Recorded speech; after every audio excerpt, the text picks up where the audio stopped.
तो welcome students, मैं हूं संतोष कुमार सेन और हमारे साथ रहेंगे स्टोरी ऑफ फिजिक्स।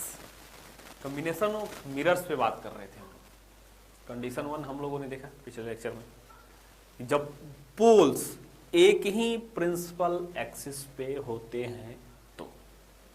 कंडीशन 2 में बात करेंगे जब पोल अलग अलग एक्सिस पे लाई करें। केसेस बनेंगे इसमें भी। मैं एक ही क्वेश्चंस के थ्रू सारे केसेस को समझाना चाहूँगा, इसमें कोशिश करता हूँ ताकि आपको समझ में आ जाए। एक ही मास्टर क्वेश्चन में मैं पूरे कंडीशन 2 को समझाता हूँ। हाइट ऑफ ऑब्जेक्ट की भी कॉन्सेप्ट्स उसमें आ जाएगी। तो हम देखते हैं कि यानी पोल अलग अलग प्रिंसिपल एक्सिस पे है कहने का क्या मतलब है। मैं डायग्राम बनाता हूँ, आप इसको समझना। ये देखो, एक तरह से ये मेरा कॉनकेव मिरर हो गया। ऐसे ही रहने देते हैं, डायग्राम से ही। ये कॉनकेव मिरर हो गया और ये हो गया इसका कॉनकेव। जब पॉलिश करेंगे तो पता चलेगा। ये हो गया प्रिंसिपल एक्सिस। ठीक है, दूसरा मिरर मैं लेता हूं। ये रहा दूसरा मिरर। ठीक है, और इसको बनाएंगे कॉन्वेक्स। अब इसको कॉनकेव बनाने के लिए हमें पॉलिश्ड जो करना होगा, इस वाले पोर्शन को पॉलिश कर देंगे। इसको कॉन्वेक्स मिरर बनाने के लिए इस वाले पोर्शन को पॉलिश कर देंगे। और इसका जो प्रिंसिपल एक्सिस होगा कहीं पे ऐसे होगा। ठीक है, तो इसका पोल ये हो गया, इसका पोल ये हो गया हमारा। अगर ऐसा हो तब क्या, कहीं भी हो सकता है। मैंने बस बना दिया ऐसा आपको समझने के लिए। ये है कंडीशन 2। इसका प्रिंसिपल एक्सिस ये रहा, इसका प्रिंसिपल एक्सिस ये रहा। कहने का मतलब हो गया कि दोनों के प्रिंसिपल एक्सिस जो है अलग अलग हो। पहले कंडीशन में क्या था, प्रिंसिपल एक्सिस सेम है। पोल सेम होने का मतलब, पोल एक ही प्रिंसिपल एक्सिस होने का मतलब क्या हो गया कि जो भी मिरर हमारे हैं उनके प्रिंसिपल एक्सिस सेम है ना, एक ही लाइन पे है। लेकिन यहाँ पे प्रिंसिपल एक्सिस अलग अलग लाइन पे है। इसका ये हो गया, दूसरे वाले का ये हो गया हमारा। अब इसको मिरर 1 और मिरर 2 नाम दे दो आप। अगर मैं नाम दूं, इसको मैं मिरर 1 बोलूं, मिरर 1, इसको मिरर 2। ठीक है ना। कंडीशन सारा पहले की तरह ही रहेगा हमारा। ये पहले मिरर 1 से टकराएगा, फर्स्ट रिफ्लेक्शन मिरर 1 से होगा, and after that second reflection के बाद इमेज कहाँ पे बनेगा हमारा। ठीक है ना। वही वाली बात को हम दोहराएंगे यहाँ पे। तो लिखेंगे, सबसे पहले हम इसके कंडीशंस लिखेंगे कि हमारा क्या कंडीशन है, क्या हम पूछना चाह रहे हैं। स्पेसिफिकेशंस लिखेंगे मिरर्स का और सॉल्व करेंगे। ठीक है, तो चलिए लिखते हैं। सबसे पहले हम स्पेसिफिकेशन इसका लिखते हैं कि हमको पता करना है कि फाइंड, या डायरेक्ट लिख देते हैं फाइनल इमेज, है ना। क्या निकालना क्या है हमें, फाइनल इमेज ऑफ ऑब्जेक्ट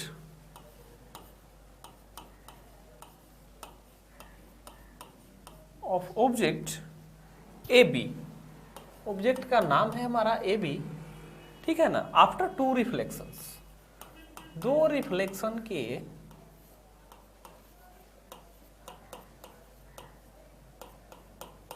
ठीक है ना, 2 रिफ्लेक्शन के बाद। और हम एज्यूम करेंगे, एज्यूमिंग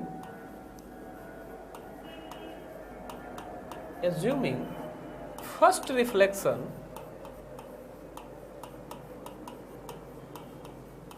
रिफ्लेक्शन जो होगा हमारा किसके थ्रू होगा, is from mirror 1। First reflection is from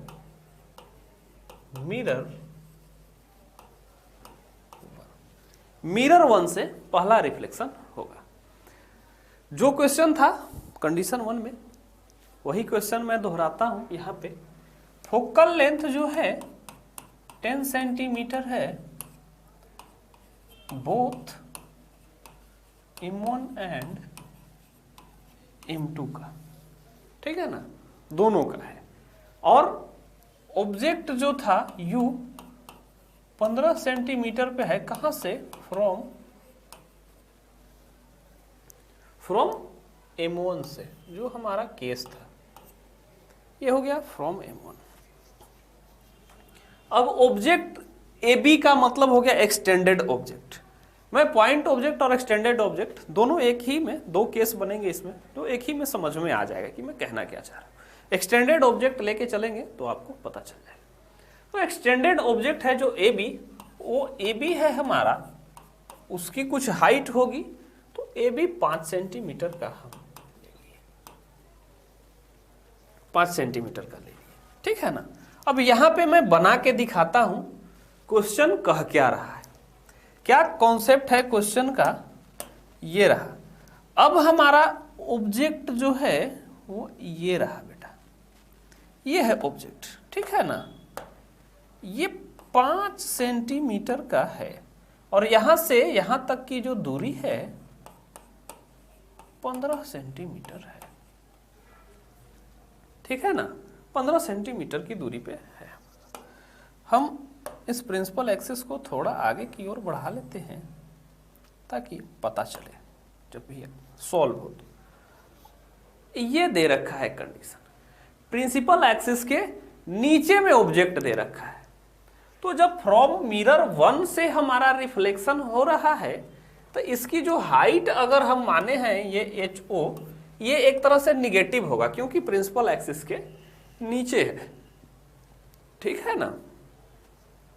अब यहां से रेज चलेगी, अगर आप एक रेज पैरेलली डालोगे इस पे ऐसे, तो वो रेज कहां से गुजरता है, वो रिफ्लेक्ट करता है कुछ इस तरह से, ठीक है ना, वो ऐसे ऐसे ऐसे ऐसे आता है यहाँ। तो अगर आप देखोगे तो उसका इमेज कुछ ऐसे बनेगा, ठीक है। इमेज का जो फॉर्मेशन होता है वो कुछ इस तरह होता है, छोटा होता है और डिमिनिश्ड होता है। अब इमेज फॉर्मेशन तो खैर आपको पता ही है, ये रखते हैं तो क्या रे डायग्राम होता है, इस तरह से इमेज बनता है और ये छोटा बनता है। अब मैथमेटिकल कैलकुलेशन से हम इस इमेज का पता कर लेंगे कि अच्छा ये जो AB था हमारा, ये AB जो है, तो पहला इमेज जो बना B1A1 वो कैसा होगा, तो कॉन्वेक्स मिरर है हमारा। इधर वाले पार्ट को तो भूल जाते हैं, सबसे पहले तो पहला रिफ्लेक्शन ही हम करवाएंगे और देखेंगे कि इसमें क्या बन रहा है। तो जब फॉर फर्स्ट रिफ्लेक्शन हम क्या निकालेंगे, फॉर फर्स्ट रिफ्लेक्शन, ठीक है ना, पहले रिफ्लेक्शन के लिए हम फाइंड करेंगे। फर्स्ट रिफ्लेक्शन के लिए जब फाइंड करोगे तो इसकी फोकस जो दूरी होती है, फोकल लेंथ जो होता है वो पॉजिटिव होता है ना, +10 सेंटीमीटर कॉन्वेक्स में। क्यों, क्योंकि इंसिडेंट रे इस डायरेक्शन में होगी और फोकस दूरी भी इसी डायरेक्शन में होती है, तो सेम डायरेक्शन में मेजर कर रहे, इसलिए पॉजिटिव होता है, तो हमने पॉजिटिव लिख दिया। अब ऑब्जेक्ट की जो दूरी होगी u, वो इंसिडेंट रे के अपोजिट में मेजर किया गया, इसलिए -15 सेंटीमीटर। अब हमें भी पता करना है, भी पता करना है कि क्या भी कहां पे बनेगा। सिर्फ अभी डिस्टेंस पे बात कर रहे हैं, हाइट पे हम आगे आएंगे मैग्निफिकेशन फॉर्मूले से। तो हम बात करेंगे कि भी की, भी कहां पे बनेगा हमारा। तो जब भी को फाइंड करेंगे सेम फॉर्मूले से, तो -15 × 10 डिवाइडेड बाई -15 - 10, यही आने वाला है आप लोगों का। तो यहां से जब सॉल्व करोगे तो ये होगा आपको +6 सेंटीमीटर। +6 सेंटीमीटर कहने का मतलब हो गया कि ये जो दूरी होगी वो 6 सेंटीमीटर की होगी, और पॉजिटिव कहने का मतलब कि इंसिडेंट रे के डायरेक्शन में होगा, यानी इसका जो इमेज बनेगा वो यहाँ पे बनेगा, इंसिडेंट रे के डायरेक्शन में बनेगा और +6 पे बनेगा। तो चलिए यहाँ से जो हो गया वो 6 सेंटीमीटर आप मान लिए कि बना, मान क्या लिए, बनेगा ही, 6 सेंटीमीटर पे बना। तो चलिए अब हम छोड़ो 6 ही लिख देते हैं, गैदरिंग टाइप हो जाएगा। तो 6 पे बन गया। अब इसकी हाइट के लिए हम जाएंगे कि अच्छा इसका क्या हाइट होगा। तो मैग्निफिकेशन फॉर्मूले से आप जानते हो HI by H0 is equal to minus V by U। ये आप लोगों को पता है, और HI हमें निकालना है, H0 तो पता ही है। तो जब HO पता है हमको, HI is equal to HO कितना है, 5 सेंटीमीटर, 5 सेंटीमीटर है हमारा HO। तो जब HO 5 सेंटीमीटर है और नीचे की ओर है, प्रिंसिपल एक्सिस से नीचे है, यानी कितना है, निगेटिव में है, तो -5 होगा, गुना, यही क्रॉस मल्टीप्लिकेशन किया, ये HO0 इधर गया है और माइनस भी लिखा हुआ है। तो भी पॉजिटिव में आया है या निगेटिव में आया है, ये वाला एज इट इज रख देंगे, -6। और u की वैल्यू क्या है, पॉजिटिव है निगेटिव है, -15, निगेटिव में है, तो रखेंगे -15। तो क्या आएगा हमारा, पहले तो 1 माइनस कट गया, और 6 × 30 और 15 दूना 30, तो कहने का मतलब है कि -2 सेंटीमीटर आ रहा है। तो इमेज का जो साइज होगा, मैंने बोला था कि डिमिनिश्ड हो जाता है, यानी 5 से तो छोटा ही होगा, तो 2 सेंटीमीटर होगा। और निगेटिव साइन क्या बता रहा है आपको, कि प्रिंसिपल एक्सिस के नीचे की ओर बनेगा। तो ये इमेज जो होगा वो 2 सेंटीमीटर का होगा, प्रिंसिपल एक्सिस से नीचे बनेगा, और 6 सेंटीमीटर के डिस्टेंस पे बनेगा। ये पहला रिफ्लेक्शन हो गया। अब दूसरा रिफ्लेक्शन कहने का ये मतलब हो गया कि अब ये जो इमेज बना है, A1B1 कैसा बिहेव करेगा, behaves like a virtual object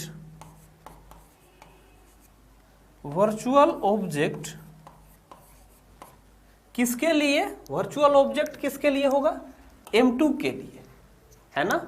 M2 के लिए क्या होगा, वर्चुअल ऑब्जेक्ट फॉर M2, क्योंकि अब दूसरा रिफ्लेक्शन कहने का मतलब हो गया कि अब ये वाला रे जाके इससे टकराएगा। तो आप लोग बोलोगे कि ये तो इधर जा रहा है, यहां कहां टकराएगा। तो वो तो हमने क्यों बोला ऐसा, कि यहां से जो रेज निकलेगा वो इधर भी जाएगा, इधर भी जाएगा, इधर भी जाएगा, इधर भी जाएगा। कोई 2 रे लेने के लिए मैंने बोला था ना, कोई भी 2 रेज।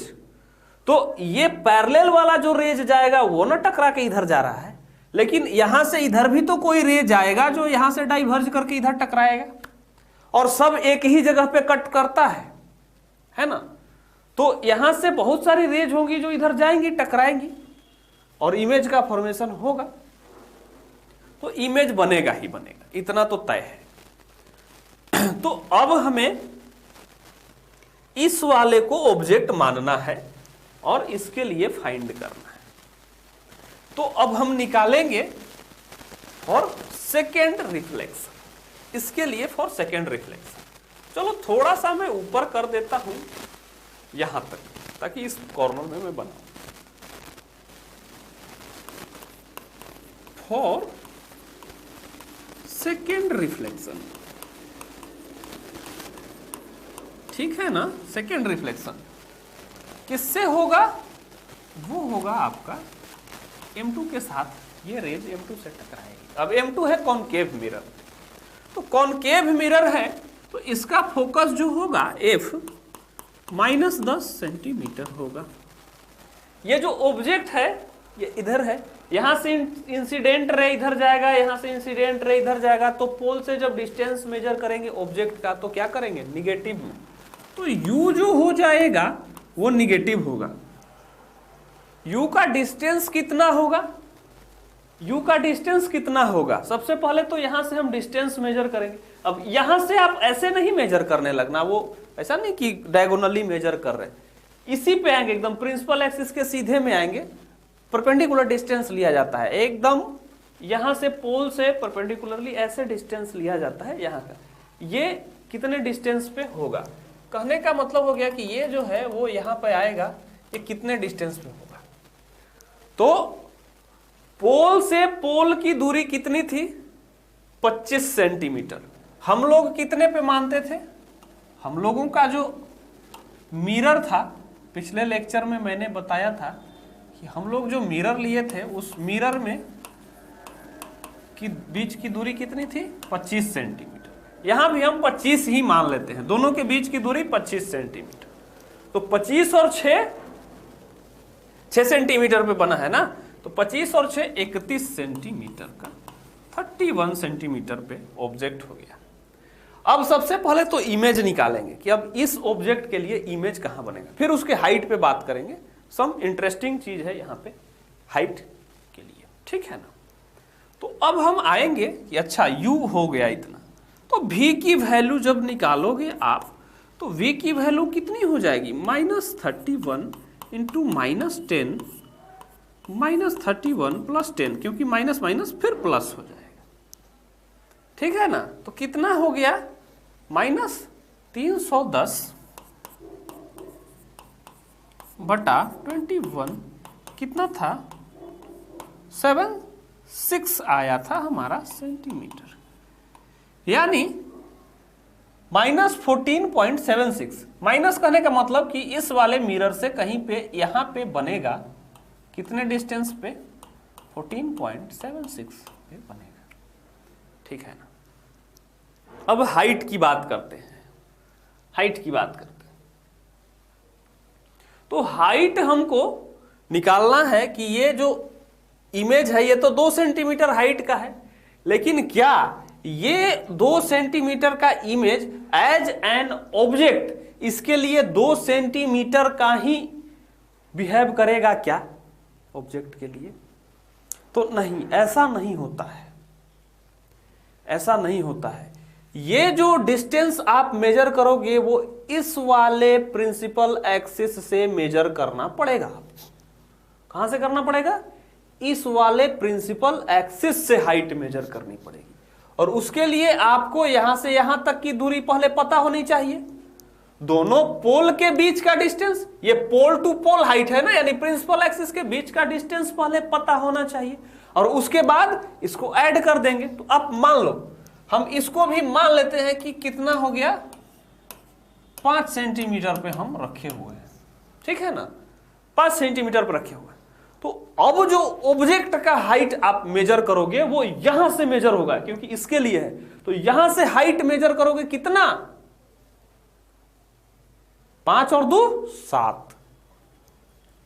तो अब जो मेजर करोगे आप h0 वो कितना होगा, -7 सेंटीमीटर होगा, क्योंकि प्रिंसिपल एक्सिस से नीचे है, इसके लिए भी प्रिंसिपल एक्सिस से नीचे है। क्या हो गया, -7 ऑब्जेक्ट। अब HI हमको पता करना है, तो सेम फॉर्मूला आप वहां से लगाओ, HI is equal to H0 into -V/U। तो H0 कितना है, -7 इंटू -V कितना है, -14.76, तो V हो गया -14.76। तो सबसे पहले तो ये माइनस यहीं पे खत्म हो गया, और बाई U कितने पे है, -31, नीचे में कितना है, -31, तो ये वाला और ये वाला भी खत्म हो गया। अब देखो, इसको 310/21 लिख सकते हो, इसको 310/21 लिख सकते हो, तो 14.76 ना लिख के आप क्या लिख दो, 310/21।